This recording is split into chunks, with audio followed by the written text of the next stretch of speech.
j'avais envie de comprendre ce que c'était et qu'est-ce qu'on pouvait faire avec. Donc en fait, ça fait 3 fois en fait que je fais une présentation quantum computing sur ce que j'en ai compris. Donc cette présentation en fait, hop, je vais juste avancer, voilà. C'est un peu la suite de ma présentation précédente. Alors, il y a beaucoup moins de détails dans celle-là. Je vais aller plus vite parce que l'idée, c'était pas de. Ça avait duré 1h30, je crois, ou 1h20 la première fois. Donc, pour ceux que ça intéresse, qui veulent approfondir certains trucs, je vous encourage à regarder. Donc, David avait enregistré la vidéo et c'est en ligne sur la chaîne YouTube d'Origami. Mais pourquoi j'en ai refait une? Parce que de temps en temps, il y a un article qui sort, notamment IBM, ça y est, l'hardware a évolué. Maintenant, ils ont des processeurs à 127 qubits. Et puis, il y a des nouvelles applications qui sortent. Du coup, je me repenche sur la question. Je me dis, tiens, finalement, est-ce que ça vaudrait pas le coup? Pour l'instant, la réponse, c'est toujours non. Oui? Il y a Vincent qui ne t'entend pas. Il y a Vincent qui ne m'entend pas. Ah, il faut que je tourne le micro comme ça? Vers toi, vers toi. Vers moi. Ah oui, d'accord, comme ça. Okay. Non, mais je croyais que c'était. Bon, okay, Non, c'est bien ça qui. Ouais. Non, c'est. Manifestement, c'est comme ça. Voilà, c'est ça. C'est bien ce qui me semblait. Ok, n'entends pas. Alors, pourtant, j'ai bien du retour. Il y a un gain, peut-être. Ah, je peux peut-être monter un peu le gain. Ouais. Non. Non, parce que là, tu vois, j'ai bien le. Ouais, vous entendez ou pas? Moi, j'entends très bien, mais voilà. Oh, ouais, on s'entend bien. Donc, Vincent, ça vient de chez toi alors. Change d'ordi. Oui, bon. Bon, je vais essayer de parler un peu plus fort. Ok. Et donc, il y a de nouvelles applications intéressantes, et notamment certaines en traitement d'image. Et du coup, c'est ce que je vais présenter aujourd'hui. Alors, pour rappel, je vais quand même faire un rappel pour dire qu'est-ce que c'est l'informatique quantique et sur quel principe ça repose. Donc, l'idée, c'est d'utiliser les caractéristiques quantiques des particules pour faire des calculs. Et si on simplifie très, très grossièrement, ce que ça permet un nouveau type de parallélisme. Un parallélisme très, très massif, comme vous allez voir. Et concrètement, comment on fait? On fait avec une bestiole de ce genre-là. Donc ça, c'est ce à quoi ressemble un ordinateur quantique aujourd'hui. Ah si, je vois. Et Vincent, c'est bon. Ouais. C'est essentiellement de l'appareillage. En fait, l'ordinateur lui-même, c'est un tout petit chip qui est à l'intérieur de cette cuve-là. Et cette cuve-là, c'est un frigo, c'est ce que les physiciens appellent un réfrigérateur à dilution. Et c'est quelque chose qui permet de descendre à des températures qui sont très proches du zéro absolu, de manière à pouvoir profiter des propriétés supraconductrices de certains matériaux pour pouvoir fabriquer des qubits, avoir les propriétés qu'on veut. Alors, ces propriétés, qu'est-ce que c'est? Je vais essayer de l'expliquer en rappelant rapidement quelques concepts de physique quantique. Alors, je vais aller très vite. Je vais y passer moins de temps que la dernière fois pour essayer de donner l'essentiel. La physique quantique, l'objectif, c'est la description d'un micro-état. Micro-état, c'est un système qui est à l'échelle microscopique, donc à l'échelle des molécules et des atomes. Et le concept clé, celui dont on va se servir principalement, en tout cas dans l'algo que je vais expliquer aujourd'hui, c'est le concept de la superposition d'états. Alors, qu'est-ce que ça veut dire? Un système quantique, en fait, il peut être dans plusieurs états en même temps. Plusieurs états en même temps, ça veut dire qu'en gros, il a une caractéristique physique qui peut prendre deux valeurs quand on va la mesurer, qui va donner aléatoirement soit une première valeur, soit deux ou plus, des multiples valeurs quand on va la mesurer. Ça veut dire qu'on ne peut pas déterminer avec précision, par exemple, la position ou la vitesse d'une particule. On peut avoir qu'une valeur à un moment quand on va mesurer, et quand on remesure exactement dans les mêmes conditions, ça peut donner autre chose. Donc, pour modéliser ça, en fait, on dit qu'il est en superposition d'états. Et quand on fait une mesure, en fait, il y a une dégénérescence aléatoire dans un des états possibles. Et comment est-ce qu'on décrit ça? On le décrit avec une fonction de densité de proba. Et cette fonction de densité de proba, en fait, elle ressemble à une fonction d'onde. Et c'est pour ça qu'on parle de dualité onde-corpuscule. Ce n'est pas que les corpuscules, les particules élémentaires sont des ondes, c'est juste que leur fonction de densité de proba qui décrit les propriétés physiques, elle a la forme d'une fonction d'onde. Mathématiquement, du coup, pour l'informatique quantique, on va se servir de qubits. Alors, un qubit, c'est l'équivalent en temps cube d'un bit, c'est-à-dire que c'est un système quantique qui a deux états possibles, deux niveaux. Ces deux niveaux, on va les nommer 0 et 1, mais par opposition à un bit classique qui vaut soit 0, soit 1, un qubit, il va valoir les deux en même temps. Et c'est quand on va le mesurer qu'on saura s'il est à 0 ou à 1. Et en fait, il sera à 0 ou à 1 selon une PDF, selon une loi de densité de proba. Et ce n'est pas nécessairement équiprobable. La plupart du temps, ce n'est pas équiprobable. Le formalisme dans lequel on emballe tout ça, c'est un formalisme dans un espace de Hilbert, un espace vectoriel. un espace vectoriel de fonctions d'onde. Donc, un système à 2 niveaux, on va avoir une fonction d'onde qui va se projeter sur 2 états de base avec 2 coefficients C0 et C1 qui sont donc des amplitudes, qui sont des coefficients complexes, parce qu'une fonction d'onde, c'est complexe. Et pour simplifier la notation, on utilise la notation de Dirac, c'est-à-dire qu'on va noter les vecteurs, donc un vecteur colonne C0, C1 sous la forme d'un bras, comme ça. La fonctionnelle linéaire correspondante, c'est-à-dire la même mais en ligne, sous la forme d'un ket. Du coup, le produit scalaire, c'est le bracket. Il faut faire le produit scalaire de l'un par l'autre.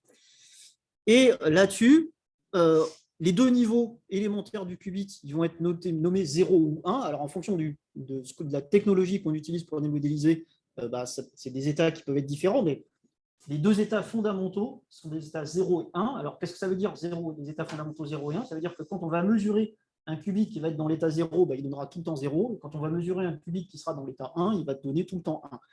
Et du coup, un qubit général, c'est une combinaison linéaire de ces 2 niveaux-là. Donc, psi égale C0 fois l'état 0 plus C1 fois l'état 1. C0 et C1, c'est une amplitude complexe. Si on veut la probabilité d'apparition de l'état 0 lors de la mesure du qubit correspondant, il faut prendre le carré du module de C0. C0, c'est complexe. Voilà. On prend le module, on met au carré, et ce qu'on a, c'est la probabilité d'apparition de l'état 0 quand on mesure le qubit. Et pareil pour C1. Ça peut se représenter graphiquement sur une sphère, ça n'a pas forcément beaucoup d'intérêt pour aujourd'hui, sauf quand on parle des opérateurs, parce que donc, comme un qubit, c'est un vecteur dans un espace de fonction d'onde, on peut lui appliquer des opérateurs unitaires, c'est-à-dire qu'on peut appliquer les transformations qu'on veut avec la contrainte que la matrice pour faire la transformation doit être une matrice unitaire. Donc, une matrice unitaire, c'est une matrice qui a comme propriété que quand on la multiplie par sa matrice conjointe, alors conjointe c'est transposé, non, adjointe, c'est transposé conjoint, puisqu'on est en complexe, ça donne l'identité. Et donc, il y a tout un tas d'opérateurs classiques, par exemple les opérateurs X, Y, Z, qui vont faire une rotation de pi radians sur chaque axe correspondant. Et puis, un opérateur un peu spécial qui s'appelle Hadamard, qui provoque une superposition d'états à partir d'un état stable. Alors, cet opérateur-là, quand je vais l'utiliser sur un qubit qui est de base dans l'état 0, il va me le mettre dans un état qui va être équiprobable entre les états 0 et les états 1 et l'état 1. Et il va être très utile, et c'est celui qui est à la base de l'algo que je vais présenter aujourd'hui. Alors, pour visualiser un peu tout ça, montrer à quoi ça ressemble quand on fait une transformation.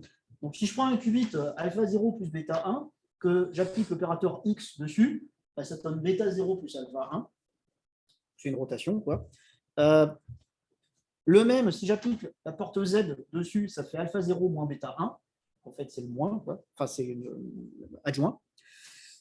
Et puis, si j'applique mon fameux opérateur H sur alpha 0 plus bêta 1, cette fois, ça fait alpha plus bêta sur racine de 2, 0, plus alpha moins bêta sur racine de 2, 1. Donc là, ça fait une superposition intéressante. Et celui-là n'a pas vraiment d'équivalent, on va dire, par rapport à un opérateur classique. Il est spécifiquement quantique. Donc ça provoque une superposition qui a des propriétés intéressantes. On va voir un peu plus tard. Ça, c'est pour un qubit, mais on peut avoir des systèmes avec des qubits multiples. Alors, généralement, on les regroupe en registres pour faire une analogie avec les registres de bits classiques. Donc, si par exemple, j'ai un système à 2 qubits, j'ai 4 états de base qui sont 0, 0, 0, 1, 1, 0 et 1, 1. Donc, je prends 4 états stables dans la base et je projette les états de mon système à 2 qubits dessus. Et puis, du coup, j'ai des portes à 2 qubits. Donc, par exemple, le conditional note, c'est quelque chose qui va appliquer un note uniquement en fonction de la valeur du bit de contrôle. Donc, il va appliquer le note sur le bit cible, le qubit cible, en fonction de la valeur du bit de contrôle. Et donc, la matrice correspondante, c'est celle-là, c'est une matrice unitaire aussi. Et si je fais ces notes sur les vecteurs de la base, si j'applique ces notes sur 0, 0, ça donne 0, 0, parce que si celui-là, c'est le bit de contrôle et celui-là, c'est le bit sur lequel j'applique, comme le bit de contrôle est à 0, je ne fais rien dessus, donc ça donne 0, 0. Si j'applique sur 0,1, ça reste identique aussi, pour la même raison, c'est que mon bit de contrôle est à 0, donc je n'applique pas ma porte-note. Par contre, si je fais sur 1,0, ça fait 1,1, et si je fais sur 1,1, ça fait 1,0. Alors, du coup, ce conditional note, ça permet d'introduire un concept intéressant qui est l'intrication. Alors, qu'est-ce que c'est qu'une intrication quantique? Quand j'ai un système à qubits multiples, on peut parler d'intrication si jamais chaque état ne peut pas être décrit comme une combinaison de qubits indépendants. Si par exemple, je prends le premier état ici, donc c'est un système avec 2 qubits, 0,0 plus 0,1 sur racine de 2, un état qui pourrait décrire avec plusieurs qubits, bah, je peux le décrire avec 2 qubits indépendants, parce que j'ai un premier qubit qui vaut tout le temps 0, et le deuxième qui vaut soit 0, soit 1, avec une chance sur 2 pour chaque. Donc dans ce cas-là, je n'ai pas d'intrication. Par contre, ce deuxième état-là, l'état 0,1 plus 1,0 sur racine de 2, ça veut dire que quand je vais mesurer ce système, je vais trouver soit 0,1, soit 1,0, mais je ne peux pas trouver 1,1 par exemple. Bah, ça, c'est un système intriqué. Pourquoi? On dit que les deux particules sont intriquées parce que je vois que si la première vaut 0, bah, c'est que la deuxième vaut 1, et si la première vaut 1, c'est que la deuxième vaut 0. Donc en fait, je peux déduire les propriétés du deuxième qubit à partir des propriétés du premier, sans avoir à mesurer. Donc c'est quelque chose qui peut être intéressant dans certains algos. Pas celui que je vais vous montrer aujourd'hui, mais c'est quelque chose qui peut être intéressant dans certains algos. Ça permet notamment de faire ce qu'on appelle de la téléportation quantique, c'est-à-dire que si jamais les deux qubits-là correspondent à mettons, deux particules, on les éloigne de plusieurs milliers de kilomètres, en les ayant placés à la base dans un état d'intrication, si jamais je mesure le premier, je sais automatiquement que le deuxième c'est 1, c'est-à-dire qu'en gros, l'information est transmise instantanément d'un qubit vers l'autre. Ce n'est pas réellement une transmission d'information, parce qu'en fait, c'est aléatoire, je ne peux pas provoquer le résultat que je veux, mais il n'empêche que ça perturbait beaucoup Einstein, parce qu'il disait qu'il y avait un truc qui se transmettait plus vite que la vitesse de la lumière. Et depuis, en fait, on en a fait l'expérience réelle, et ça fonctionne. C'est-à-dire qu'effectivement, on met les deux particules dans un état d'intrication, on les sépare de plusieurs milliers de kilomètres, et quand on en mesure une, l'autre le résultat attendu, c'est transmis instantanément. Voilà. Alors non, on ne peut pas s'en servir pour faire des communications à distance, encore une fois, parce que il y a un hasard fondamental là-dedans, et en fait, on ne choisit pas le résultat de la mesure. Donc en fait, ce n'est pas utilisable pour transmettre de l'info. Mais ça peut être un peu perturbant quand même.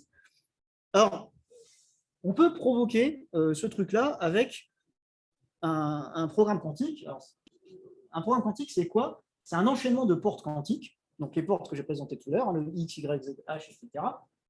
Et ça peut être représenté graphiquement pour que ce soit un peu plus facile à visualiser que juste avec des vecteurs et des matrices partout. Donc j'ai mes deux qubits X et Y, et ce programme quantique-là, en fait, qu'est-ce qu'il dit? Il dit que j'applique déjà. Je vais réactiver le son, voilà. J'applique déjà sur le premier qubit un opérateur H. Donc je mets, alors ils sont tous les deux à la base dans l'état 0. Hein, donc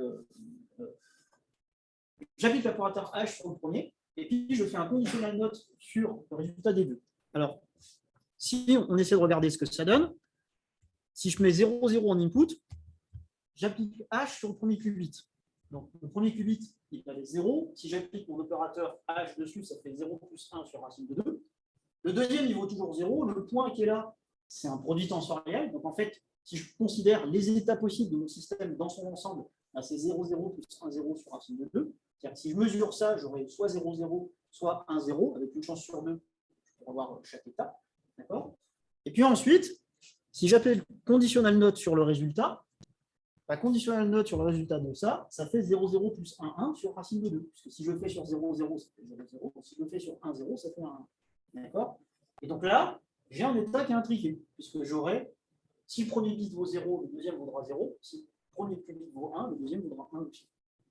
Et ça veut dire que si je mesure ce résultat-là, je ne peux pas avoir autre chose que cet état-là ou cet état-là. Si je trouve 0,1, par exemple, quand je mesure, c'est qu'il y a quelque chose qui ne va pas. Alors, du coup, si on le lance sur un simulateur d'ordinateur quantique, on a le circuit au-dessus, donc avec les deux qubits Q0, Q1, mon opérateur Hadamard, mon conditional note ici. Ça, c'est des symboles pour indiquer qu'on veut la mesure. Donc, c'est l'opérateur mesure, quoi. Je lance ça, mettons, 1000 fois, et je fais l'histogramme des résultats, et je vois que j'obtiens 1, 1 avec une probabilité de 0,43 et 0, 0 avec une probabilité de 0,57. Alors, ce n'est pas tout à fait 0,5, 0,5, mais bon, c'est à peu près ça, quoi. Évidemment, ça dépend du nombre de tirages qu'on fait, et tout un tas de facteurs. Ça reste aléatoire. Donc, plus j'en fais, et plus je vais me rapprocher de 0,5, 0,5. Voilà. Et effectivement, il n'y a pas les autres états. Voilà. Et donc ça, c'est comme ça qu'on programme un ordinateur quantique. On déclare un registre de qubits, et puis ensuite on place des portes pour dire je veux appliquer telle porte sur tel qubit ou tel ensemble de qubits. Un programme quantique, en fait, c'est ça. Voilà. Alors, je suis allé un peu vite. Encore une fois, si vous voulez plus de détails, la première présentation que j'avais faite, je suis allé beaucoup plus lentement. Mais ce qui me paraissait intéressant aujourd'hui, c'est de vous montrer une application en image. Donc, je suis tombé sur un article sur Medium, pour tout dire, qui en fait était la reprise d'un tutoriel sur la documentation de Qiskit chez IBM, pour faire de la détection de contours sur une image. Donc, il y a une application en image, et c'est ce que je vais vous montrer là. Mais avant de parler de cette application-là, il faut savoir que des algos quantiques, en fait, il y en a déjà plein. Si vous cherchez Quantum Algorithm Zoo sur Google, sur votre moteur de recherche préféré, vous allez tomber sur cette page qui répertorie à peu près tout ce qui existe comme algorithme quantique. Et il y en a, et c'est très très long. Là, c'est juste la capture d'écran, mais je veux dire, on peut scroller pendant des heures et des heures et des heures. Et il y a vraiment énormément de choses dans à peu près tous les domaines. Donc, les algos existent. On va voir après s'ils sont réellement applicables, mais en tout cas, il y a plein d'algos qui existent. Notamment, il y a énormément de choses sur les graphes, il y a énormément de choses en machine learning, il y a énormément de choses en optimisation, évidemment. Voilà. Alors, donc après, la description qu'on a faite là-dedans, c'est une description qui est du même genre que celle que je viens de vous faire là, c'est-à-dire avec soit des circuits, soit des matrices et des vecteurs. Mais il y a vraiment beaucoup de choses qui existent. Donc, allez voir. Alors, ce que j'ai choisi de vous présenter, moi, c'est comment on fait pour faire du traitement d'image et notamment de la détection de contours avec un ordinateur quantique. Alors, pour faire ça, il faut déjà réussir à rentrer une image, à coder une image avec des qubits.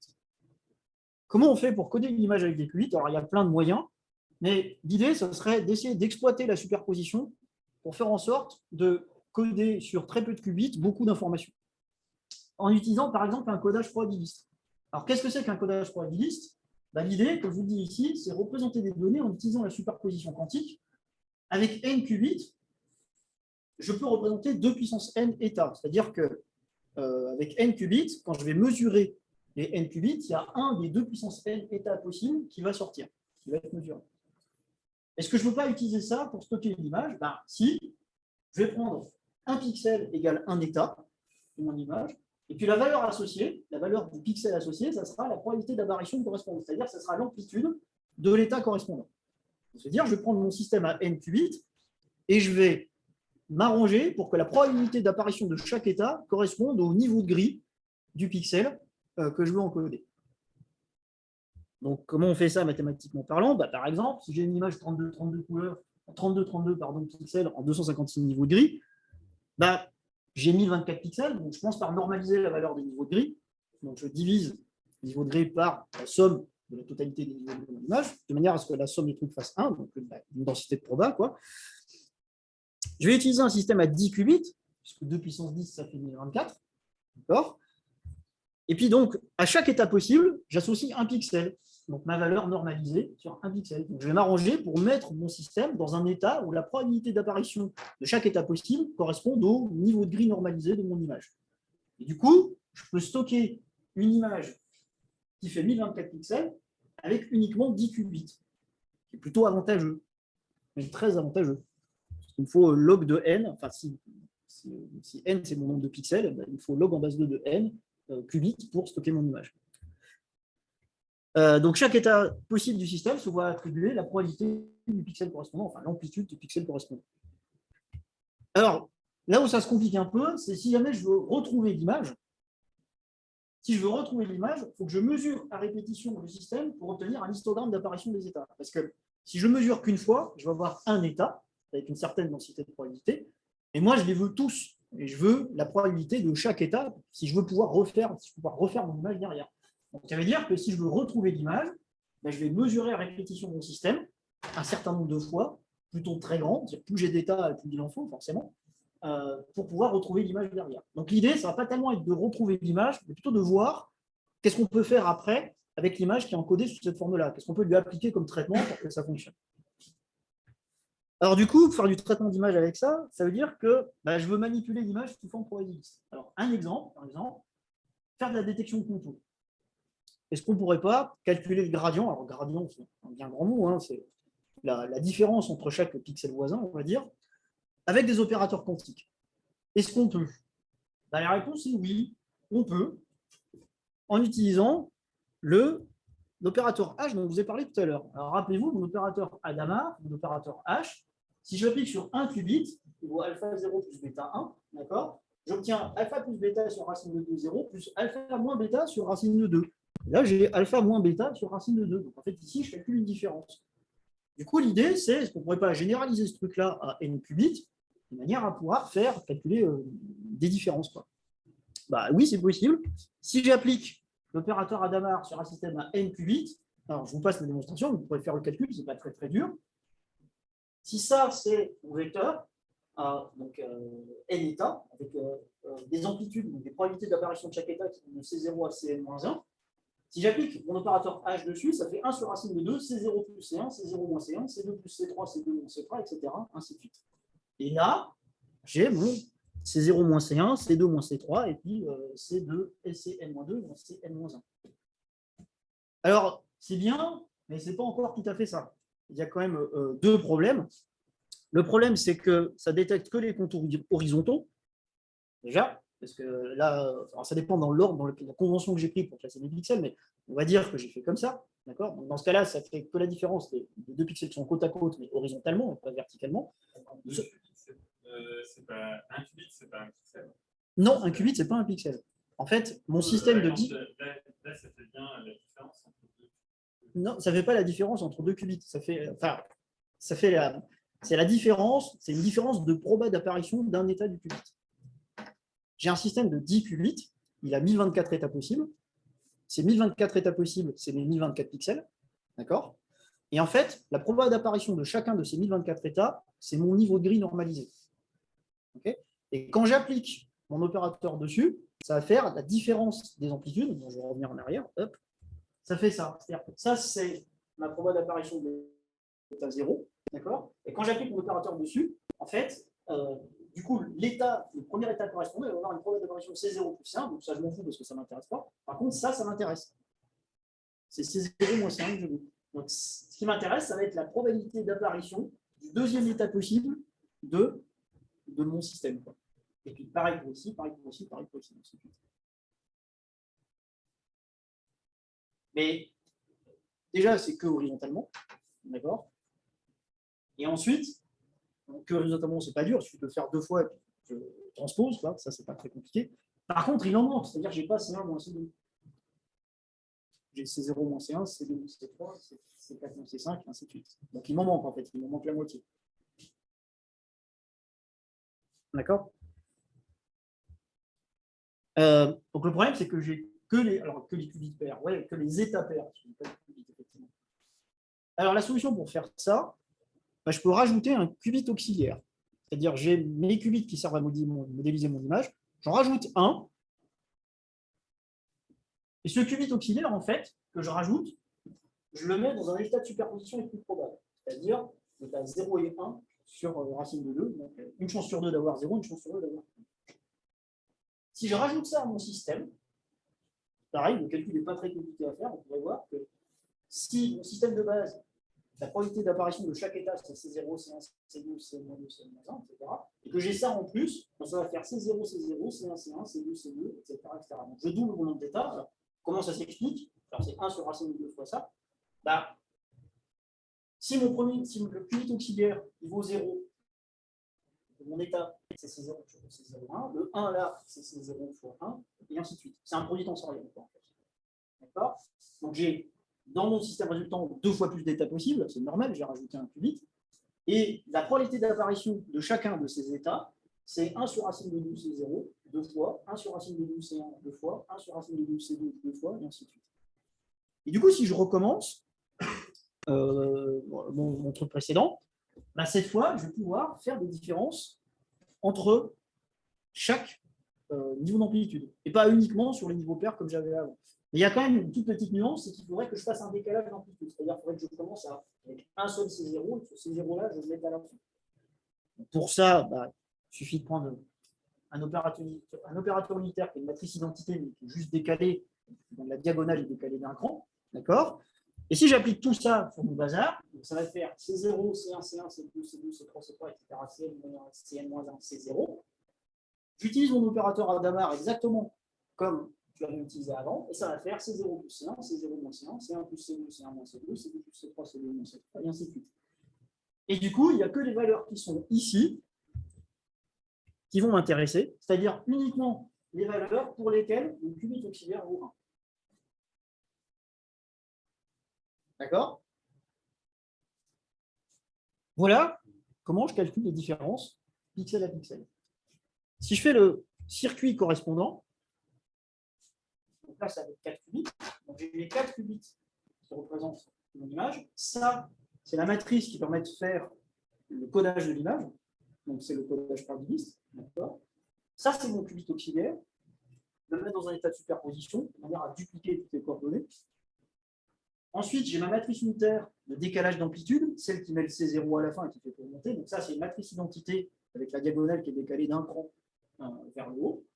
Et puis ensuite, il suffit d'appliquer l'opérateur Hadamard uniquement sur le qubit auxiliaire et ça va me faire le résultat que vous avez vu tout à l'heure.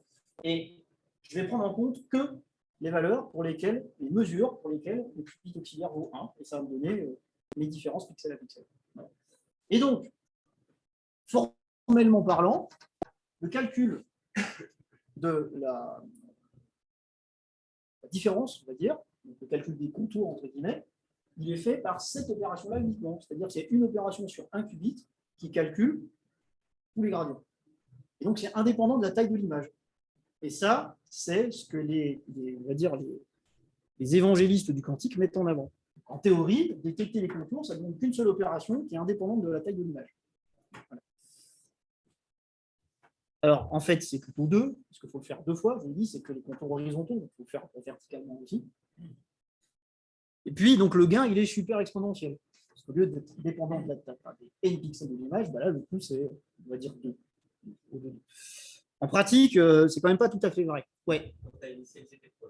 Voilà. Bien sûr. Bien sûr. C'est-à-dire que quand ils disent ça, ils ne tiennent pas compte de la préparation de l'état, qui peut être longue. Donc, c'est ce que je dis ici, en fait. Les phases de préparation, elles peuvent être quand même assez longues, puisque il faut mettre toutes les bonnes amplitudes sur tous les bons états possibles, ce n'est pas forcément évident. Et la phase de récupération, c'est-à-dire si je veux récupérer mon image avec les contours, ça peut être long aussi, parce que comme je vous l'ai dit tout à l'heure, il faut mesurer plein de fois pour récupérer l'histogramme complet. Il ne suffit pas de faire une mesure si je veux récupérer l'image elle-même. Et donc, imaginons qu'on le fait avec une image 4K. Une image 4K, par définition, il y a 4 millions de pixels. Ça veut dire qu'il faut que je fasse au moins 4 millions de mesures pour être sûr de les récupérer tous. Et je n'aurai même pas l'histogramme, puisque 4 millions, c'est le nombre d'états possibles. Donc, c'est facilement le double ou le triple. Donc, ce n'est pas aussi évident que ça. Mais disons, on va dire, pour la récupération de l'image, ce qui m'intéresse, ce n'est pas l'image avec les contours en elle-même, c'est ce que je pourrais potentiellement en faire derrière. Voilà. Ça, c'est le premier point. Les phases de préparation et de récupération peuvent être assez longues. Le deuxième point, c'est que comparer des opérations quantiques et classiques, ça ne fait pas forcément sens. Je vais vous montrer tout à l'heure, parce que ça, du coup, je l'ai exécuté sur un simulateur et sur un vrai ordinateur quantique. Et en fait, ça a quand même un certain coût. Et faire une opération sur un qubit, c'est beaucoup plus lourd, évidemment, que de faire une opération sur un bit classique. C'est assez normal. Donc, il faut se méfier quand on parle de complexité à ce niveau-là.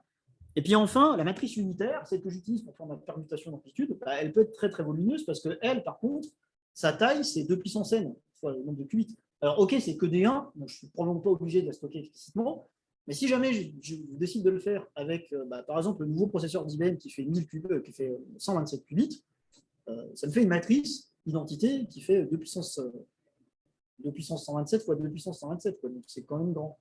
Voilà. C'est peut-être même pas stockable, en fait. Voilà. Alors, bon, tout ça, c'est bien, mais est-ce que ça marche? J'ai essayé. Donc, sur la doc de Qiskit, c'est le kit de développement quantique d'IBM, il y a ce code-là qui fait à peu près ça, donc je l'ai adapté un peu à ma sauce. Et donc, en gros, voilà ce que ça donne. Alors, je l'ai fait avec 5 qubits. Pourquoi avec 5 qubits? Tout simplement parce qu'on peut utiliser des ordinateurs quantiques en ligne, des vrais, pas un simulateur. Et la plupart des ordinateurs quantiques qu'on peut utiliser en ligne, en fait, ils ont 5 qubits disponibles. Donc, avec 5 qubits, ça veut dire que je vais prendre 4 qubits pour mon image, plus 1 qubit pour mon bit auxiliaire. Donc, ça fait une image 16-16, 4-4, pardon, voilà. Donc, voilà, alors ça, c'est sur simulateur. Voilà mon image, voilà la détection de contours. Alors, les codes couleurs, c'est les probabilités qui sont codées en couleur. OK, ça marche. Hein, résultat intéressant. L'algo fonctionne. Donc, et ça, c'est sur simulateur. On peut aussi le faire sur un ordinateur quantique réel. Et là, quand on le lance sur un ordinateur quantique réel, bah ouais, ça se passe. C'est-à-dire que bah, là, ça ne marche plus du tout. C'est complètement. C'est n'importe quoi. Peut-être que je me suis trompé quelque part, ou peut-être que c'est trop petit. Je vais essayer avec 7 qubits. Il y a un ordinateur qui est disponible avec 7 qubits, auquel on peut accéder en ligne. Donc, 6 qubits de données, plus le 7e qui est auxiliaire. Donc, cette fois, je peux faire une image 8-8. Voilà. Voilà la détection sur le simulateur. Alors, il manque quelques points, mais c'est parce que j'ai dû mettre mon threshold de probabilité trop bas, mais en gros, ça fonctionne à peu près pareil. Et quand je le fais sur ordinateur réel, voilà. Donc, ça ne fonctionne pas. Alors, la question, c'est pourquoi. Alors, pour expliquer pourquoi ça ne fonctionne pas du tout quand on est sur matériel réel, je vais revenir sur le circuit que je vous avais montré tout à l'heure, qui était le tout petit circuit qui servait à générer 2 qubits intriqués, ce qu'on appelle un état de Bell. Je vous ai dit, en fait, on peut obtenir que 1, 1 ou 0, 0 avec normalement une probabilité qui vaut à peu près 0,5 pour chaque. Voilà. Quand on le fait sur simulateur, ça donne ça. Et quand on le lance sur un vrai ordinateur quantique, ça donne ça. C'est-à-dire qu'il y a quand même une majorité écrasante pour 0, 0 et 1, 1, mais il y a quand même quelques 0, 1 et quelques 1, 0. Avec une probabilité de 0,7 à peu près, 0,07 à peu près, en gros. Donc ça veut dire qu'il y a quand même, dans 7% des cas, le programme, l'ordinateur se trompe, c'est-à-dire qu'il ne donne pas le bon résultat. C'est-à-dire que les portes que j'applique ne renvoient pas le bon résultat. Donc il y a du bruit. Alors, c'est comme si sur un ordinateur classique, vous aviez une porte AND qui fait une addition qui, une fois sur 10, se plante et ne vous renvoie pas le bon résultat. C'est exactement ce qui se produit là. Alors, quand le circuit est petit, ça va encore, parce que là, je sais segmenter, ça, je vois que c'est du bruit, le résultat, c'est bien ça. Sauf que, donc le problème, il est là. Sauf que, dans mon cas, pour le programme de segmentation d'image, de détection de contours que je vous ai montré, le programme, il n'est pas simple. Alors, je vous ai montré le circuit résultant, mais je vais vous montrer le vrai circuit, c'est-à-dire celui qui tourne réellement sur l'ordinateur quantique. Parce que, je ne sais pas si vous vous rappelez, mais sur le circuit que je vous ai montré, il y avait 2 gros blocs. Il y avait le bloc de préparation de l'état d'image, et puis l'espèce de matrice unitaire qui faisait mon décalage d'amplitude. Alors, quand on regarde, en fait, voilà. Voilà. Quand on regarde le circuit généré, il est là. Alors, vous voyez le pacifier qui est en bas, là. On voit le circuit. Voilà le circuit qui a été généré à partir du programme sur... Alors là, je suis qu'au début. Hein, voilà. Vous voyez à quelle vitesse avance le pacifier? Bon, c'est gigantesque. C'est-à-dire qu'il y a énormément d'enchaînements de portes. Et donc, si pour chaque porte, il y a une chance sur 10 pour qu'elle se plante, comme j'en ai vraiment beaucoup, inévitablement, ce que j'aurai à la fin, c'est du bruit. Forcément, ça sera faux. Puisque tout s'enchaîne. Parce que chaque porte a besoin du résultat précédent. Et donc, au final, ça fait n'importe quoi. Alors, je vais revenir. Tu peux pas. Ouais, tu peux peut-être tenter. Là, manifestement, alors là, je l'ai fait 8000 fois, 8192 fois. Et manifestement, ça ne règle pas le problème. C'est pas suffisant. Parce qu'en fait, on ne peut pas juste moyenner dans ce cas-là. C'est plus compliqué que ça. Alors, si on regarde quelques... Pourquoi il me... Le simulateur n'est pas capable de simuler ses cours. Ce serait bien. Mais du coup, ça permettrait juste de voir qu'on ne peut pas le faire. Mais ouais. Mais oui, si, bien sûr, tu peux simuler le bruit. C'est-à-dire que tu prends sur chaque porte, tu dis j'ai 10% de chance de me planter. Et donc, une fois sur 10, tu renvoies un résultat qui est faux, et voilà, c'est pas plus compliqué que ça. Mais non, il ne le fait pas, non. Enfin, peut-être que si, je ne sais pas, il y a peut-être une option qui permet de... Alors, par contre, j'aimerais bien récupérer... Voilà, ça y est. Alors, pour compléter un peu, alors ça, j'ai fait des captures d'écran de l'interface de IBMQ, qui est donc le truc qui permet de savoir sur chaque job, à part quelques stats, quoi. Donc, qu'est-ce qu'on peut voir? Donc, pour le calcul d'image sur l'image avec 5 qubits, enfin 4 qubits d'image et 1 qubit auxiliaire, on voit que le running time, c'est-à-dire le temps d'exécution, c'est quand même 34 secondes. C'est quand même pas tout petit. Donc, en plus, ce que je vous disais tout à l'heure, le temps d'exécution d'une opération quantique, ce n'est pas le même que le temps d'exécution d'une opération classique. Alors, 34 secondes, c'est pour 8000 tirages. J'ai fait 8000 fois l'exécution du truc pour voir si ça fonctionnait. Donc, il faudrait en théorie diviser par 8000 pour avoir le temps d'exécution du circuit dans sa totalité une fois, mais c'est quand même beaucoup par rapport à une opération aussi basique que juste une détection de concours. Voilà. Et si on prend. Ah oui, on voyait aussi que j'ai attendu 47 minutes dans la queue. Bon, alors, ça fonctionne de la même manière qu'un centre de calcul. Hein. On soumet un job et puis on attend un certain temps et puis au bout d'un moment, le truc est validé. Donc, ça, à la limite, c'est pas trop long. On peut faire autre chose en attendant. Mais... Et alors, sur celui qui est l'ordinateur à 7 qubits, donc le circuit il est encore beaucoup plus gros, forcément, puisqu'il y a beaucoup plus de portes. Là, le temps d'exécution, c'est 3 minutes 48. Toujours pareil pour 8000 exécutions. Donc, il ne faut quand même pas oublier, voilà, on peut parler de complexité, de dire, OK, on fait le truc en une opération, etc., tout ce qu'on veut. OK, ce n'est pas les mêmes opérations. C'est des opérations qui coûtent cher. Donc, il faut y aller quand même doucement à ce niveau-là. Et là, du coup, j'ai attendu combien de temps 12 minutes. Ah oui, 12 minutes. Non, c'était pas très bien. La première fois, j'ai attendu 4 heures. Moi, j'ai eu plus de chance. Voilà. Donc en fait, pourquoi? C'est simple, hein, c'est parce que le circuit est trop complexe et que si ça ne marche pas à l'heure actuelle, c'est parce qu'il y a beaucoup trop de bruit, tout simplement. C'est-à-dire que, donc là, je vais passer sur la fin de la présentation. Donc il y a plein d'algos, hein, vous avez vu le ZO des algorithmes quantiques, il y en a tout un tas. Mais dans les faits, en fait, il y en a très très peu qui sont utilisables pour cette raison-là. Tout simplement parce que les portes ne sont pas fiables. Alors, c'est trop bruité. Alors, qu'est-ce qu'il faudrait? Alors, des algorithmes adaptés, c'est-à-dire des algorithmes qui résistent au bruit. Alors, il y en a, ça existe. Alors, ça porte même un nom. Hein. Ça s'appelle le NISQ. Le NISQ, c'est Near Intermediate Scale Quantum Computing. Donc, on va construire l'algo, faire en sorte qu'on puisse facilement détecter le bruit dedans pour le virer une fois qu'on a le résultat. Sauf que dans le zoo que je vous ai montré, il y en a très très peu qui sont compatibles avec ça. L'autre outil qu'il faudrait, c'est des codes correcteurs. Il ne faut pas oublier que quand l'informatique telle qu'on la connaît a commencé, qu'il y avait des transistors qui étaient très gros, ou même pas de transistors, c'était des lampes, on avait le même type de problématique, c'est-à-dire qu'il y avait certaines opérations qui échouaient et qui étaient fausses. Et simplement, on a mis au point des codes correcteurs. Donc un code correcteur, c'est quelque chose, on va faire une redondance de l'information et encoder des choses à travers l'information elle-même, donc une partie qui va transporter de l'info et une partie qui va transporter des codes correcteurs, qui va permettre de détecter et même éventuellement de corriger l'erreur une fois que l'info est transmise.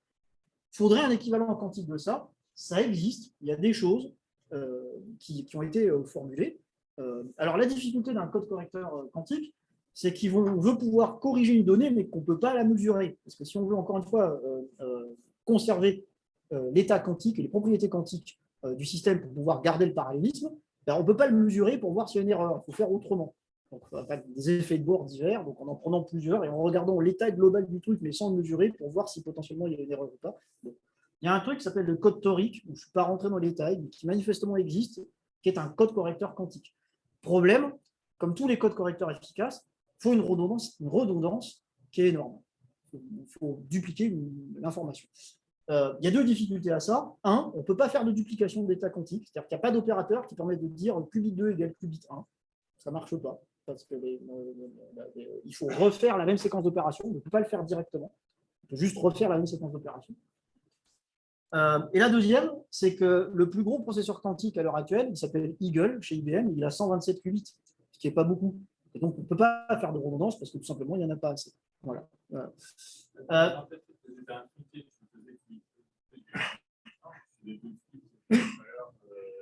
Oui, non, mais ce que je veux dire, c'est que tu prends un système à 2 qubits. Tu ne connais pas son état. D'accord? C'est-à-dire, tu ne connais pas l'enchaînement des portes qui a mené à ce truc-là. Tu le récupères comme ça, mais tu ne sais pas ce qui a mené à cet état-là. Tu ne peux pas faire juste je veux un deuxième qui soit le même. Si tu ne connais pas l'enchaînement des opérations qui a mené à ce truc-là, tu ne peux pas. Mais l'intrication, pour faire l'intrication, il faut connaître l'enchaînement des portes. C'est-à-dire, il faut connaître l'enchaînement des opérations qui mènent à ce truc. C'est comme si je te dis. Oui, non, mais il faut penser à la base. C'est-à-dire qu'il faut prévoir dès le début que tu vas avoir deux trucs qui ont le même état. Mais tu ne peux pas récupérer quelque chose et dire ça, je veux le dupliquer après coup. Tu peux pas. Tu es obligé de partir dès le début sur un nombre de qubits qui est double, d'intriquer les deux pour que les deux aient le même résultat. Mais tu peux pas, il n'y a pas de clonage, quoi. Le clonage quantique, il faut passer par des trucs de ce style-là. Il faut passer par des chemins détournés pour le faire. Ouais. Et ça veut dire que quand tu veux récupérer ton image, tu es obligé de par exemple, pour les mesurer, tu es obligé de réencoder toute ton image énormément de oui, fois oui. pour la mesurer. Oui, tu es obligé de réexécuter tout le circuit. Ouais, absolument. Comment? C'est précis. En fait, justement, c'est ça le problème, c'est qu'il y a 10% d'erreur. Quand tu veux dire, détermination de résultats, on ne peut pas mesurer. Non, bien sûr. On améliore nos écrans, en fait. Oui, tout à fait, oui. Ouais. Donc, pour ça, je pense que c'est pas praticable. Possible. Parce que c'est un principe dans la physique. Qu'on améliore. Alors après, je sais que la manière dont les qubits sont modélisés, c'est un truc qui s'appelle une jonction de Josephson avec deux plaques, un sandwich de métaux rares, je ne me rappelle plus exactement, qui sont soumis à des micro-ondes et tout, a été conçu pour qu'on puisse donc, facilement les mettre dans l'état de superposition qu'on veut, et ensuite mesurer derrière. Mesure, en fait, quand je dis mesure, c'est que tu récupères un état. Hein. Tu récupères un état parmi les deux. Ça marchera toujours. Simplement, la fiabilité des portes que tu vas soumettre pour mettre le truc dans l'état où tu veux le mettre, c'est là-dessus qu'il y a un problème. Et effectivement, c'est entre autres lié au fait que une particule, on ne lui fait pas faire ce qu'on veut. Entre autres, à cause des incertitudes d'Heisenberg et ce genre de choses.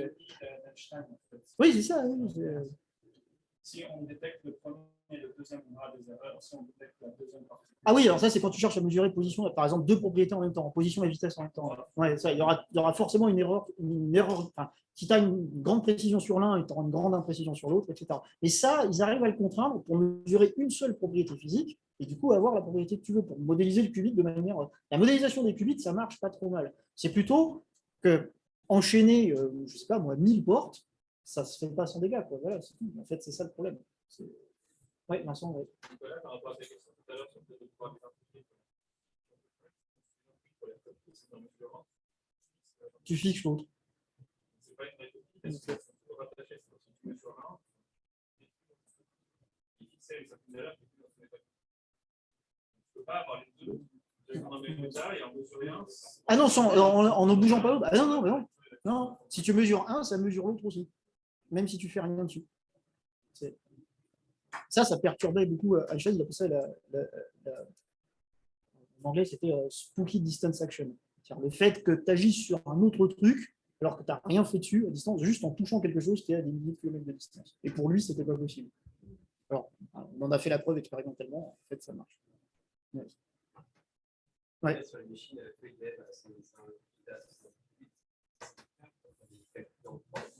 Je pense pas. En tout cas, ils s'en sont jamais vantés. Alors, ils ouvrent complètement leur machine. Alors, celle à 127 qubits, il faut demander des autorisations, il faut justifier que tu as un super algo, que tu aimerais bien voir ce que ça donne et tout. Mais en gros, c'est ouvert à n'importe qui ne montre pas de blanche, on va dire. Mais en prod, je ne pense pas. Je ne pense pas qu'ils vendent ça à des clients qui s'en servent pour faire des calculs financiers ou ce genre de trucs. Je ne pense pas. Mais tout simplement parce que c'est trop tôt, quoi. C'est très clairement trop tôt. Mais ça fait un moment que c'est trop tôt, quoi. C'est ça qui est embêtant. J'avais dit la même chose il y a 2 ans. J'avais fait une autre présentation, genre 3 ans, où j'avais dit à peu près pareil. Donc j'ai l'impression qu'on augmente le nombre de qubits, ça, ok. La techno progresse au niveau du nombre de qubits disponibles, mais il y a toujours les mêmes soucis. Ouais. Non, en fait, justement, il y a une certaine française qui a été décrite. Oui. Justement, elle fait sa liste en fait. Sur un salon. Ouais. Et en fait, justement, eux ne se sont pas attardés à lever en fait, le nombre de qubits, mais plutôt à faire la condition. Ben voilà. Ben oui. Et du coup, ils ont sorti en fait. Ah, c'est sorti. Ils ont fait 300 millions de fonds d'investissement. Alors, il y a de l'argent à prendre. Oui, voilà. Parce que, en fait, l'État français, je crois que ça date de l'an dernier, a lancé un appel à projet sur quantique, quoi, sur le quantum computing, quoi, avec des sommes assez faramineuses pour justement rattraper le train, si tant est qu'il y a un train à rattraper. Mais moi, honnêtement, j'ai l'impression qu'il y a un truc qu'on peut pas franchir. Alors, je serais curieux de voir ce qu'ils ont réussi à faire, mais. Vachement, ils travaillent avec la NSU, justement, avec les D'accord. d'un département là-bas. Ok. Et je vois l'ordinateur quantique, je discutais avec lui qui était commercial là-bas. Et du coup, il me disait qu'en fait, c'est presque le truc. D'accord. Du coup, ils ont quand même évoqué 300 millions. Toujours est-il que je pense que. Ouais, non, mais ça. Alors, je veux dire, débloquer 300 millions, je pense qu'il faut plus des talents d'orateur que de scientifiques. Non, pour parce le qu'ils faire, ont- mais, enfin, mais, ils ont publié quand même. Donc, ils sont ok, là-dessus. alors je serais curieux de voir ce qu'ils ont fait, mais je pense que si jamais il y avait dans ce qu'on appelle la fameuse suprématie quantique, la suprématie quantique, c'est un problème qu'on ne sait pas résoudre sur un ordinateur normal, qui est résolu par un ordinateur quantique. Ça, à l'heure actuelle, c'est pas arrivé. Pour l'instant, alors Google avait prétendu l'avoir fait. Google avait prétendu, oui, mais en fait, ça a été démonté derrière, c'est-à-dire que Google avait prétendu avoir atteint la suprématie quantique. J'en avais parlé lors de ma première présentation il y a un an. Ils avaient résolu un problème qui est un problème de tomographie quantique. Donc, la tomographie quantique, c'est justement ça, c'est je prends un état quantique que je ne connais pas et je le projette sur plein de bases différentes pour essayer de le cartographier, pour voir. Bon. Si on le fait sur les 53 qubits du processeur qu'avait Google à l'époque, ce n'est pas faisable. En tout cas, eux prétendaient que ce n'était pas faisable sur un ordinateur classique parce que ça fait 2 puissance 53 états à tomographier. C'est énorme. Enfin, c'est une quantité de 2 puissance 53, c'est absolument gigantesque hein, la taille du nombre que ça représente. Et ils ont dit que pour faire le calcul équivalent qui était fait en 1 heure sur cet ordinateur quantique, il faudrait 300 000 ans. Et puis, 3 jours plus tard, il y a des spécialistes en HPC, en High Performance Computing, qui ont dit non, c'est parce que l'algo que vous présentez, il est mal foutu. En fait, il ne faut pas 3 jours, il ne faut pas 300 000 ans, il faut juste 3 jours. Alors, 3 jours, c'est quand même beaucoup, mais ce n'est pas 100 000 ans. Et 3 jours, du coup, c'est faisable sur un ordinateur actuel. C'est long, mais c'est faisable. Donc, on n'est pas encore à la suprématie quantique. La suprématie quantique, c'est vraiment un truc qu'il n'y a qu'un ordinateur quantique qui peut résoudre, et qui est le seul capable de donner un résultat. Et ça, pour l'instant, ça n'existe pas. Donc, Si je prends la loi qui vient de nous faire, un algo qui nous donne une complexité quantique oui. Donc, juste à dire, si je prends une image pixel par pixel, j'ai une suprématie. C'est vrai. Oui, non, mais il faut qu'elle marche. C'est-à-dire que ah bah oui, parce que sinon. Oui, mais il n'y a pas un seul qui marche. Voilà, donc voilà, c'est ça le problème. C'est pour ça que vu qu'il n'y a pas un seul qui marche, non, je suis d'accord. Non, mais notion de suprématie quantique, c'est un truc de journaliste. Hein. C'est pas quelque chose de scientifique, hein, on est bien d'accord. Mais c'est pas atteint puisque ça ne fonctionne pas. Donc, tiens, le jour où ça sortira à l'algo, oui, là, ok, d'accord. Bien sûr, là, ça fonctionnera. Là, oui, on l'aura. Sauf que pour l'instant, ça ne marche pas. L'algo est là, mais il n'est pas utilisable. Ouais. Ils en font, mais simplement, tu ne le vois pas. C'est-à-dire que, alors déjà, parce que la techno évolue et qu'aujourd'hui, le taux d'erreur il est beaucoup plus faible que 10%, mais vraiment beaucoup plus. Mais même le peu d'erreurs qu'il y a, en fait, il y a des mécanismes de correction qui sont intégrés. Typiquement, par exemple, sur Ethernet, pour prendre le cas de transmission réseau, dans ta trame Ethernet, tu as un CRC. Donc, c'est un code de redondance cyclique, un truc qui est mis après les données, qui va permettre de savoir si ce que tu reçois a une erreur ou pas. Donc, en gros, et si jamais il y a une erreur, en fait, ce que fait ton interface réseau, c'est qu'elle demande la retransmission du truc, mais comme ton débit, c'est 10 gigabits, retransmettre une trame, ça coûte que dalle. Et donc, en fait, c'est totalement transparent pour l'utilisateur. Donc, il y en a, mais il y en a beaucoup moins. Et il y a des mécanismes de correction d'erreurs qui sont mis en place, qui sont complètement transparents pour l'utilisateur, ce qui fait que toi, les erreurs, tu ne les vois pas.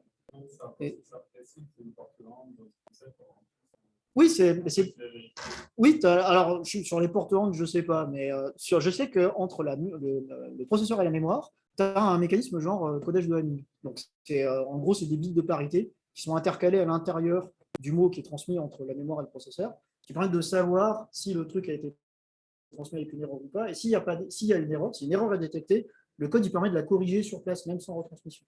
C'est tellement rapide, c'est comme les rares, que c'est totalement transparent. Quoi. Donc,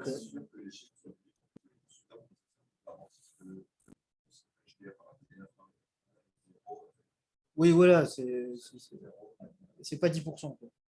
C'est beaucoup plus. Mais c'est pas zéro. Oui, bien sûr.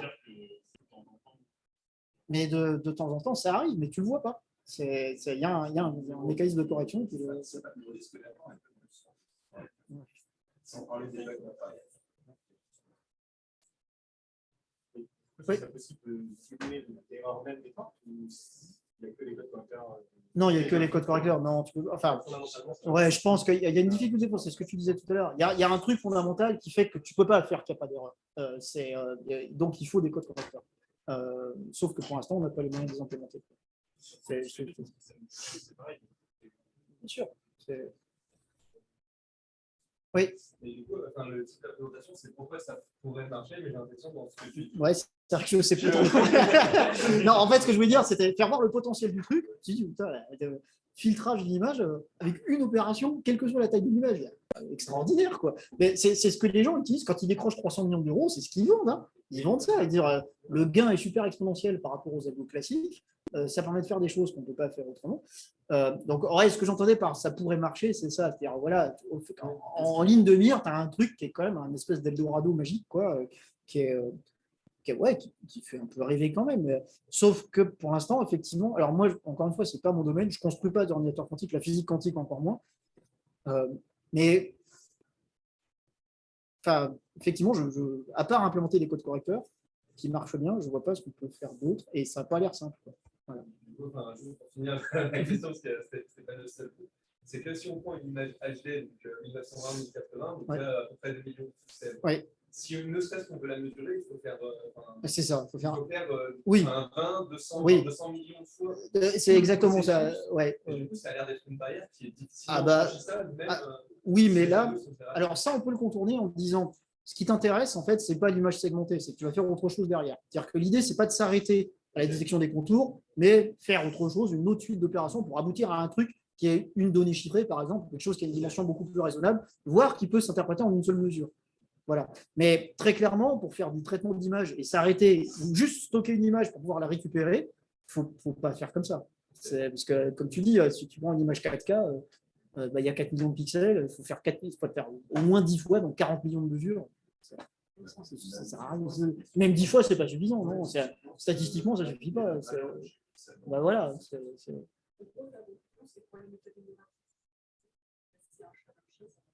Peut-être bien. Non, je sais qu'il y a des trucs en machine learning pour lesquels c'est prometteur, mais je ne sais pas creuser. Déjà, si on fait l'algorithme correcteur, supposant que c'est possible, est-ce qu'on peut détecter encore avec précision? Parce que parfois, il peut avoir le même état. Est-ce qu'on pourra savoir si c'est un 1, un 0? Ça, oui. Les deux à la fois, ça, tu peux. Les deux à la fois, tu ne peux pas le mesurer. C'est-à-dire, quand tu vas mesurer un truc qui est dans les deux à la fois, tu vas obtenir l'un ou l'autre. Donc, est-ce que tu veux avoir la certitude que c'est les deux à la fois avec la proba que tu as mis? Non, il y a une certaine précision là-dessus, bien sûr. Voilà. Est-ce que c'est encore possible? J'en sais rien. Je sais que l'appareillage utilisé, alors on balance des micro-ondes à l'intérieur du truc pour modifier l'état de chaque qubit de la jonction de Josephson. Alors, ce n'est pas du tout du silicium, hein, ça n'a rien à voir, hein, c'est une autre techno complètement. La précision de ce machin-là, pour savoir dans quelle mesure ce que j'ai mis dans ma matrice va être exactement retranscrit, j'ai aucune idée de l'ordre de grandeur de la fiabilité de ce truc-là. Je sais pas du tout. Qui sait le transcrire. Alors, bon, je peux vous montrer le code source, hein, d'ailleurs, ça je ne l'ai pas fait, mais je peux vous montrer à quoi ça ressemble au niveau du code source. Alors, voilà. Alors, donc la constitution du circuit elle est là. Donc, je crée mon circuit, j'initialise. Alors, j'ai un truc qui est initialisé. L'opération s'appelle initialize. Je lui passe une matrice NumPy, qui est donc une matrice unitaire, donc qu'elle respecte les propriétés de ça. Et en gros, il va mettre mes qubits dans cet état-là. Mais ça, là, après, c'est compilé. C'est-à-dire que ce truc-là, évidemment, ce n'est pas une porte classique qui est utilisable en hard. C'est un truc, il y a une opération derrière. Alors, ils appellent ça un transpiler, mais bon, c'est un compilateur. Hein, voilà. Là, ça. Je file mon circuit, je lui dis mon back-end, c'est IBM Oslo, donc le calculateur que j'ai utilisé, qui est un vrai ordinateur quantique. Je lui donne un niveau d'optimisation, et puis il va faire la suite de portes qui correspond au circuit que j'ai là. Voilà. Et c'est le circuit que je vous ai montré tout à l'heure. Donc évidemment, plus ce truc-là est efficace, plus ça diminue le nombre de portes, et plus ça diminue d'autant le risque d'erreur. Donc il y a aussi sûrement quelque chose à faire à ce niveau-là, de manière à ce que ça soit le plus efficace possible, comme un compilateur classique, quoi, finalement. Mais, bon, après, sinon, le code, c'est vraiment tout con. Hein. Voilà, je crée un circuit, puis j'ajoute mes portes dedans. Hein. Donc là, je mets l'opérateur Hadamard sur le 0, ma matrice unitaire sur l'intégralité du bit, l'opérateur Hadamard là, puis après, je mets sur plus. Pas du tout difficile à utiliser, hein. C'est très simple. Mais après, Oui, bien sûr. Non, mais après, ce qui est difficile, c'est de concevoir le truc, c'est-à-dire trouver l'enchaînement des opérateurs pour avoir le résultat que tu veux. Finalement, quelque part, ça rappelle un peu l'informatique analogique, c'est-à-dire tu vas essayer d'utiliser une propriété physique qui fait quelque chose qui t'arrange, quoi. C'est un peu ça, finalement. Qui réalise la fonction que tu veux appliquer. Ouais, c'est ça.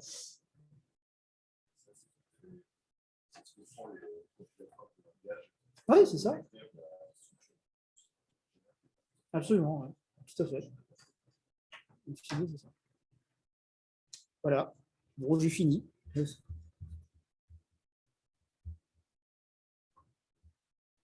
Effectivement, le titre n'était pas forcément. Je voulais trouver un titre original. Mais... Pourquoi ça pourrait marcher? Alors, ça pourrait marcher, c'était plutôt pourquoi c'est prometteur, j'aurais dû dire. Voilà. Enfin, prometteur. Oui, voilà, ouais. C'est ça.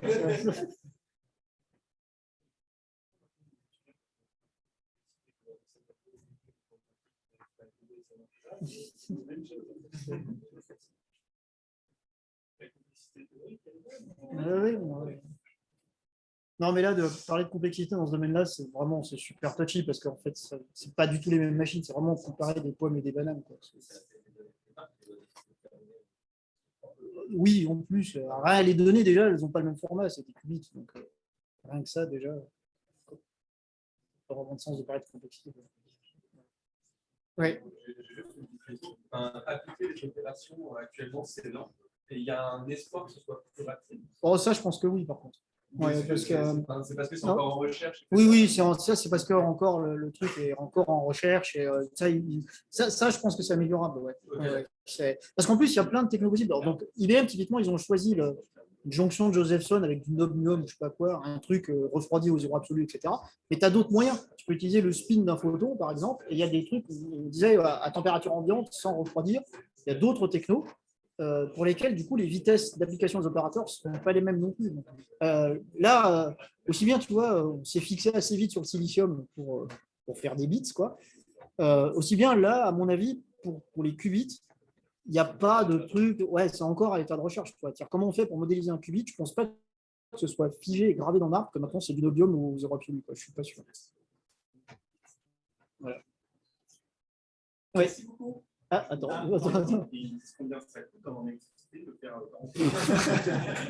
C'est gros. Non, je ne pense pas que ce soit tant que ça parce que c'est un gros frigo. Alors, il faut quand même refroidir le truc à quasiment au zéro absolu. Mais un réfrigérateur à dilution, je pense que le gros de la consommation électrique, c'est ça. C'est descendre le truc très bas. Parce qu'après, l'application des opérateurs, c'est des micro-ondes qu'on envoie. Je ne suis pas certain que tu aies besoin d'un truc qui soit ultra puissant en termes de puissance électrique, quoi. Donc, je ne suis pas sûr que ça consomme beaucoup. Je pense que ça doit être équivalent à un gros serveur. Je ne suis pas sûr qu'il soit énorme. Oui, après, oui, pour faire un truc sur une image 8.8, bon, c'est un peu overkill, on est d'accord. Mais bon. Oui, largement. Ça marche. Merci à tous. Merci à vous.